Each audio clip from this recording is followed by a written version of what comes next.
श्री राम तो रोम रोम में, इस भू के हर कण कण में है।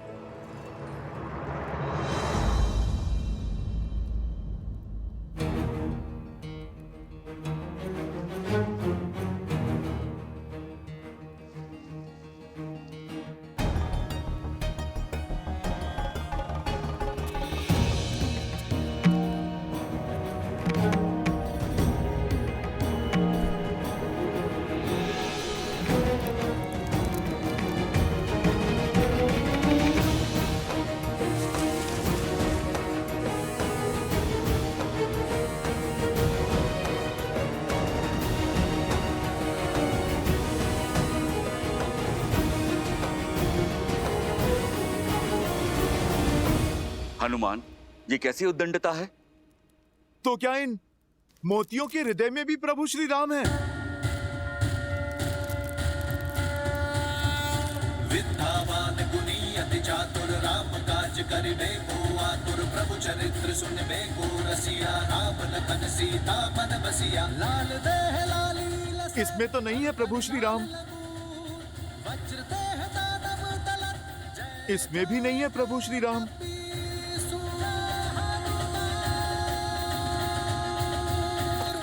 प्रभु श्री राम तो किसी वस्तु में भी नहीं है।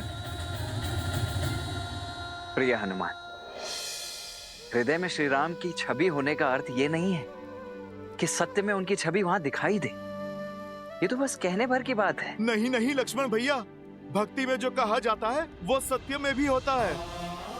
प्रभु श्री राम को हृदय में बसाना और बसना ही क्या, यदि प्रभु की छवि इस हृदय में ना उतर जाए, स्वयं और इस संसार को दिखाई ही ना दे। अरे रहने दीजिए हनुमान जी, मान गए आप नहीं जाना चाहते यहाँ से, पर ऐसे असत्य तो मत कहिए। अच्छा बताइए, क्या आपके हृदय में श्री राम की छवि दिखाई देगी?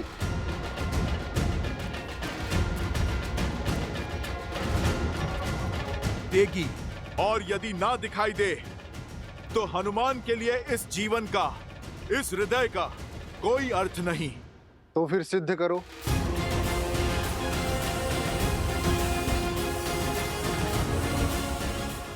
मैं अभी इसी क्षण सिद्ध करूंगा कि प्रभु श्री राम के प्रति मेरी निष्ठा सच्ची है, कि मेरे इस हृदय में मेरे प्रभु की छवि बसती है।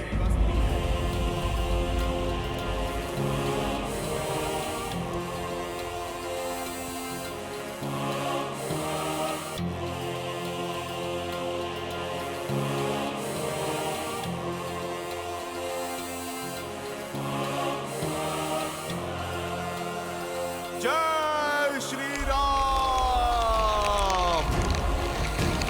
जय महावीर हनुमान, जय जय पवन पुत्र हनुमान, बजरंग बली हनुमान, जय जय महाबली हनुमान।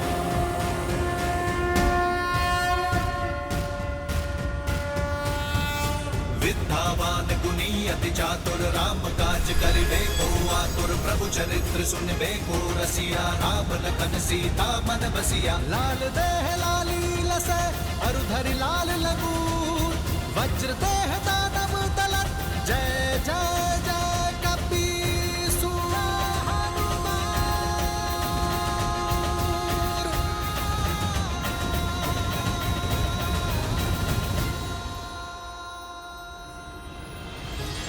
तुलसीदास सदा हरि चेरा, कीजय नाथ हृदय महडेरा, जय हनुमान ज्ञान गुण सागर, जय कपीस तीनों लोक उजागर, रामदूत अतुलित बल धामा, अंजनी पुत्र पवन सुत नामा, पवन हनुमान, तनय संकट हरन, मंगल मूर्ति रूप, राम लखन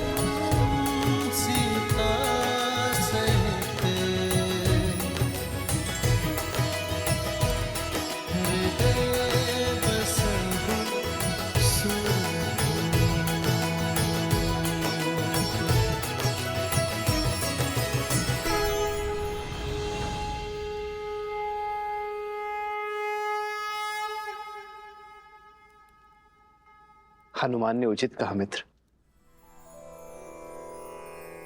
अब हनुमान किष्किंधा के नहीं, राम के हैं,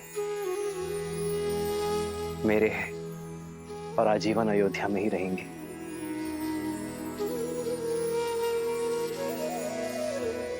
प्रभु, अमृत दे दिया आपने मुझे।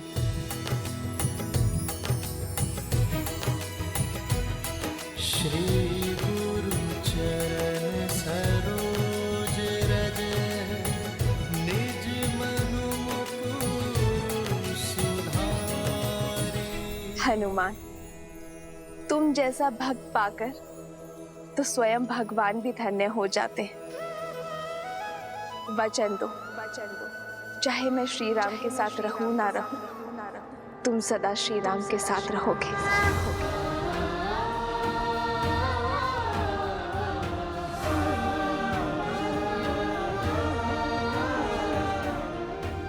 माता, आप ये वचन नहीं मांग रही, आप तो मुझे वरदान दे रही हैं।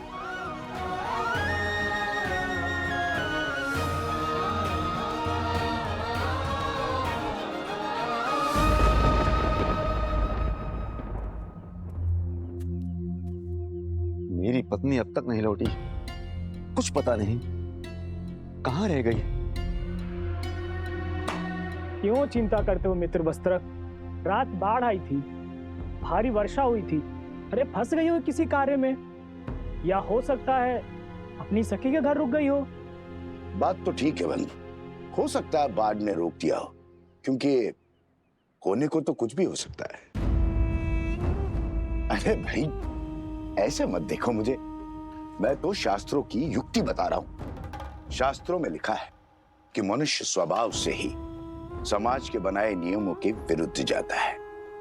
जैसे बच्चे को खाने को कह दो तो वो दौड़ने भागता है, वैसे ही व्यक्ति को जो भी कार्य कहोगे उसके विरुद्ध जाने की चेष्टा उसके मन में सदा होती है।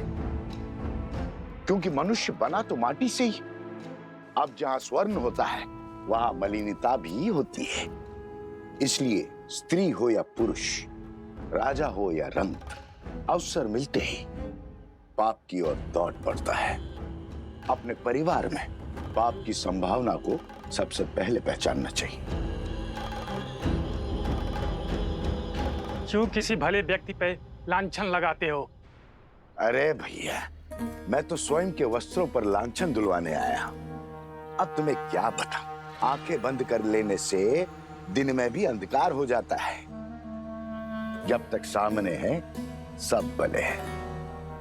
जैसे ही आंखों से ओझल हो गए, अब जंगल में मोर कहाँ नाचा, किसके साथ नाचा, कहाँ देखने जाओगे?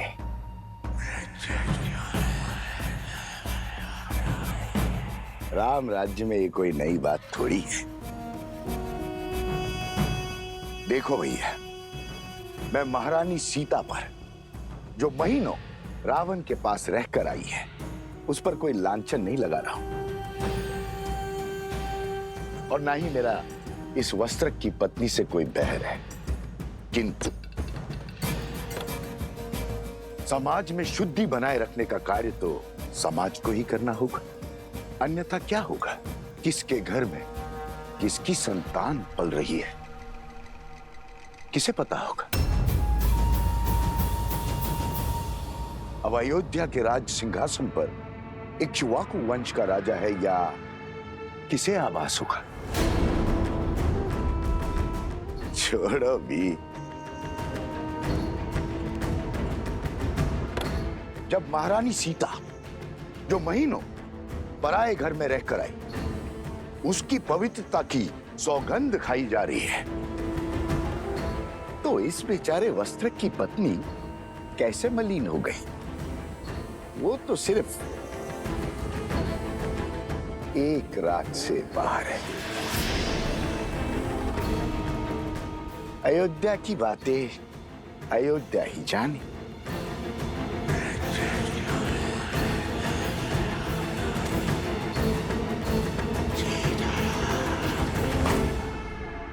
ये तो केवल आरंभ है आचार्य, हमें ऐसे और कई केंद्र स्थापित करने हैं। संपूर्ण कौशल राज्य से आने वाले सभी विद्यार्थियों को वैदिक ज्ञान का केंद्र देना है। ऐसा केंद्र जहां केवल आध्यात्मिक और वैदिक ज्ञान ही नहीं बल्कि व्यवहार की कुशलता और दिन प्रतिदिन के अवसादों से लड़ने की क्षमता भी देगा। चरित्र और शारीरिक बल को विकसित करने का अवसर भी दिया जाएगा, क्योंकि जो तन और मन से सामर्थ्यवान होगा वही समाज की अनुचित सोच से भी लड़ पाएगा, उसे बदलकर रामराज्य स्थापित कर पाएगा। इसीलिए आपको आमंत्रित किया गया आचार्य, ताकि इस स्थान को श्रेष्ठ आचार्य और कुलपति मिले।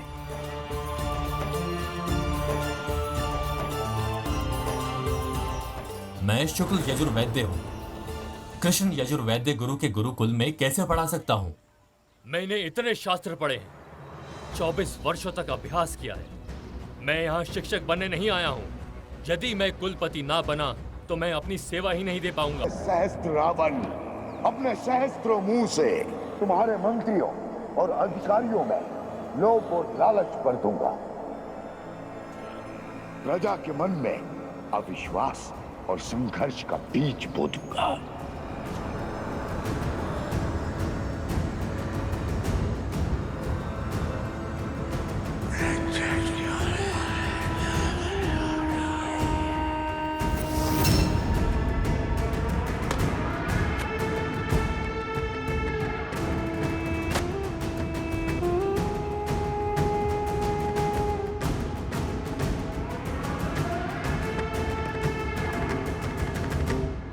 करने पर व्यक्ति सदा अपनी भूल को छुपाने का प्रयास करता है, विचित्र बहाने बनाता है अपने पाप को छुपाने के लिए।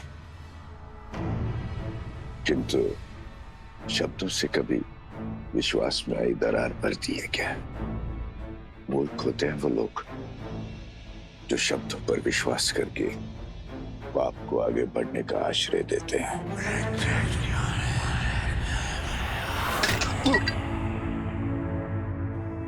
क्षमा करना मित्र, कच्ची मिट्टी का थाना कच्चे संबंधों की तरह टूट गया है।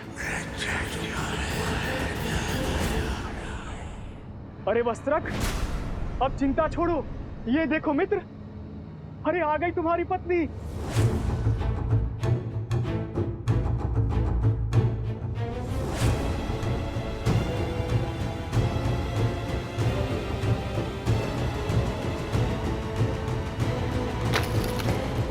आ रही है ना वो, कह देना उससे कि अब मेरा उससे कोई संबंध नहीं रहा। जहां उसने रात्रि बिताई है वहीं जाकर अपना जीवन बिताए। स्वामी, स्वामी क्षमा कर दीजिए मुझे। वातावरण बड़ा ही भयानक था। वर्षा और आंधी के कारण रात्रि रुकना पड़ा और नदी में भी ज्वार आया था। और मित्र, कह दो इससे, मैं शब्दों के जाल में उलझने वाला नहीं हूँ। मैं एक वस्त्रक हूँ, वस्त्रक। लांछन चाहे व्यक्ति में लगा हो या वस्त्र में, मैं इससे तुरंत पहचान लेता हूँ।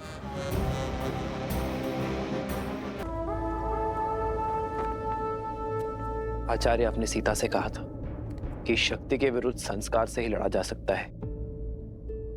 मेरा मत है कि शिक्षा ही इस माया से बचने की ढाल है, पर इससे लड़ने वाली अस्त्र रूपी संस्कार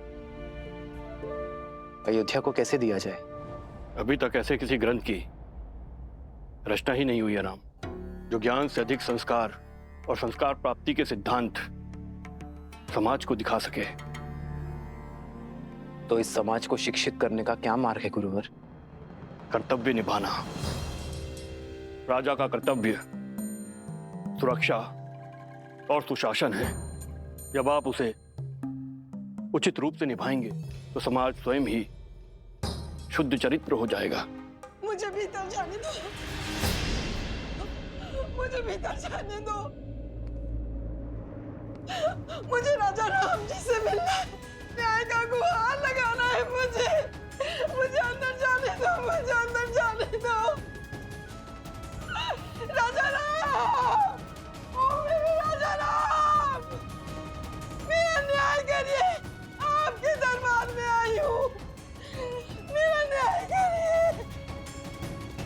सुनो, उस स्त्री को पूरे आदर के साथ राजसभा में लाया जाए।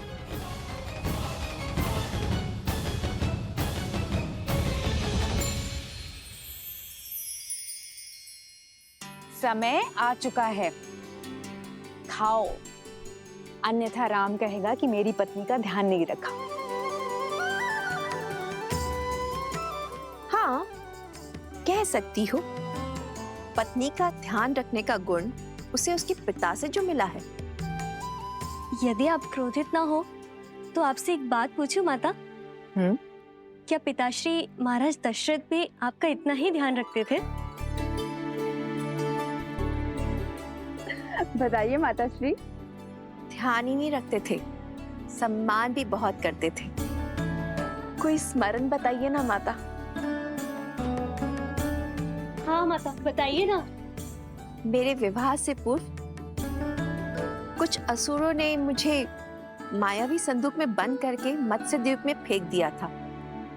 उनकी मंशा थी कि मेरा विवाह महाराज दशरथ से ना हो, किंतु महाराज दशरथ ने मुझे खोज ही निकाला, मेरे प्राण भी बचाए, मुझसे विवाह भी किया। आप इतने समय अकेले राक्षसों के बीच किसी सुदूर द्वीप पर रही, फिर भी महाराज ने आपसे विवाह किया? हाँ, क्योंकि मेरे पति का प्रेम ही नहीं, विश्वास भी अटल था। उन्हें विश्वास था मेरे चरित्र के ऊपर। ये कैसा दुस्साहस है सेविका? आज तक कभी किसी ने इस बात पर संदेह नहीं उठाया। अयोध्या में ऐसे प्रश्नों का कोई स्थान नहीं है।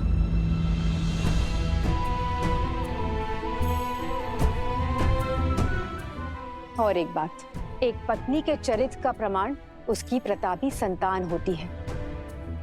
और एक चेतावनी कान खोलकर सुन लो, फिर कभी ऐसे फूहड़ प्रश्न नहीं उठने चाहिए। जो प्रश्न मन को दूषित करे, उनका भविष्य को दूषित करना निश्चित है। सतीत्व की दुहाई देने वाली आज मुंह छिपाकर क्यों जा रही है? दशानन जैसा बलि जिसे पाना चाहे उसे छोड़ कैसे सकता है? पर इतने समय रावण के पास रहने के बाद अब मुख छुपा रही है।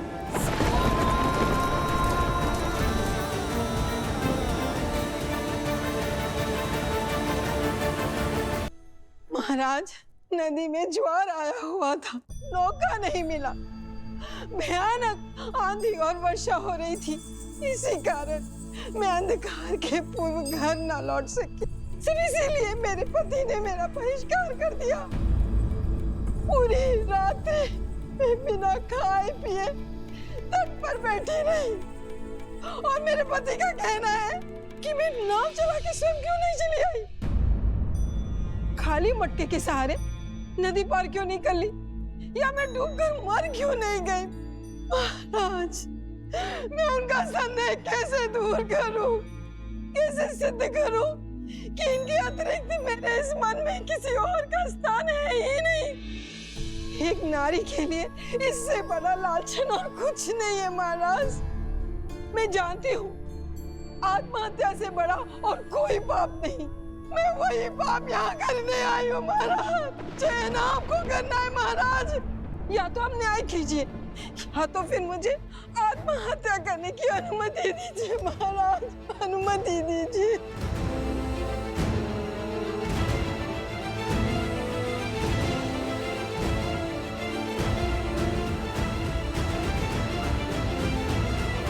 भैया, हमें इसी क्षण जाकर उस वस्त्रक को दंड देना चाहिए, और यदि आवश्यकता पड़ी तो पूरे समाज को दंडित करना चाहिए। भरत,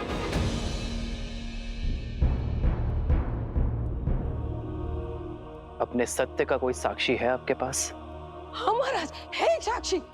वो नाविक जो मेरे साथ रात को उस पार बैठा हुआ था, वो भी जल स्तर उतरने की प्रतीक्षा कर रहा था। और प्रातः काल जब सब लोग जा रहे थे, उन सब ने देखा था कि हम दूर दूर बैठे थे।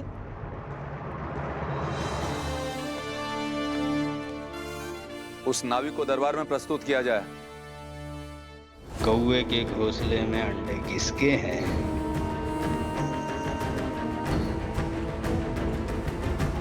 किसने बोला? बोलो, किसने बोला?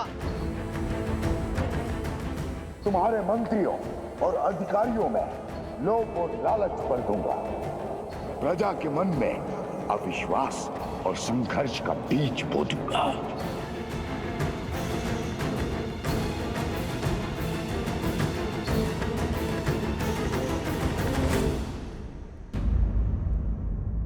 स्त्री को सम्मान सहित राज्य के आश्रय में रखा जाए। शीघ्र ही सभी पक्षों को सुनकर निर्णय लिया जाएगा। स्त्री के पति का पक्ष जानना आवश्यक है। इसमें प्रमाण की क्या आवश्यकता? जब मेरी पत्नी मेरे साथ नहीं थी तो किसी और के साथ ही होगी। कुलीन घराने की स्त्रियां यूं वन बिहार में अकेले नहीं घुमा करती, और वो भी इतनी रात्रि में।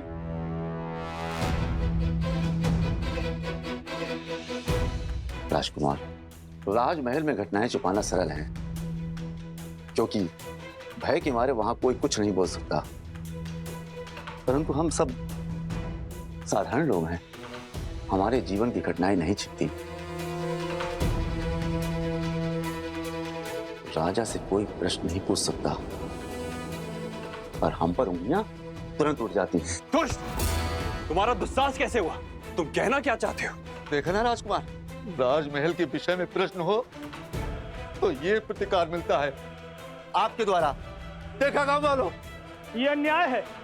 उचित अनुचित का निर्णय राजा करते हैं, कोई और नहीं। छोड़िए, प्राण निकल जाएंगे। ये कैसा न्याय है? राजकुमार छोड़ दीजिए।